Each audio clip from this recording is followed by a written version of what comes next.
Did you know that Jekyll Hyde was based on a real man? This is William Brodie, and by day he was a... Good evening, everybody. Today is October the 27th. We are reading Robert Greene's The Daily Laws, and today's title is See Your Shadow. My devil had long been caged. He came out roaring. Dr. Jekyll. The writer, Robert Louis Stevenson, expressed the law of repression in the novel The Strange Case of Dr. Jekyll and Mr. Hyde. Published in 1886, the main character, Dr. Jekyll, is a well-respected and wealthy doctor/scientist with impeccable manners, so much like the paragons of goodness in our culture.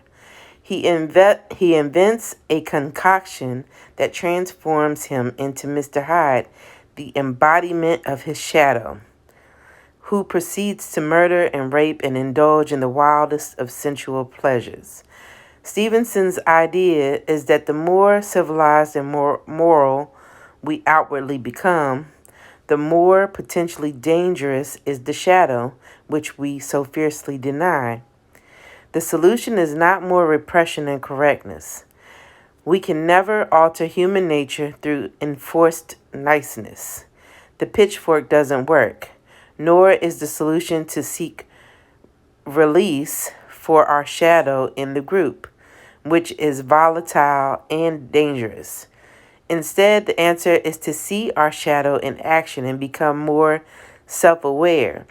It is hard to project onto others our own secret impulses or to over-idealize some cause. Once we are made aware of the mechanism operating within us, daily law, through self-knowledge, we can find a way to integrate the dark side into our conscious productively and creatively. In doing so, we become more authentic and complete, exploiting to the maximum the energies we naturally possess. The law of human nature. 9. Confront your dark side. The law of repression. So if you go to the beginning of where I did the stitch, she is explaining that this was based on a real person, somebody that, like he was explaining, was real well respected. He, fit the mold of walking a straight line. And then at night he let loose. He was a party animal. He gambled. He did all the things that, nobody, he wasn't expected to be doing because of how he lived in the daytime. So anyways, but he spiraled out of control. So seeing your shadow, knowing your dark side, or the things that you repress, our skeletons in the closet, however you want to put it,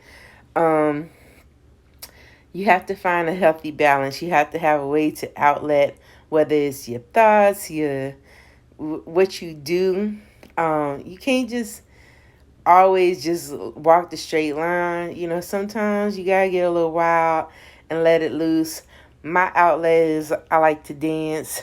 Every now and then I like to go to a party, have a few drinks, let the tequila, get me on the dance floor, and have a good time. Get a little wild out there. Get a little wild out there. But that's my little fun side, and you gotta let it out sometimes. It feels good. The darker thoughts, as far as like the things that are dark fantasies or whatever, you gotta get them outside sometimes too. I mean, not to where you gotta hurt somebody, but you can play it out some way. But if you repress it and don't confront it, then that's a whole nother ball game. It'll get out eventually. So might as well let it out, in a controlled manner, so to speak. Y'all have a good night, and join me tomorrow. We'll do it again.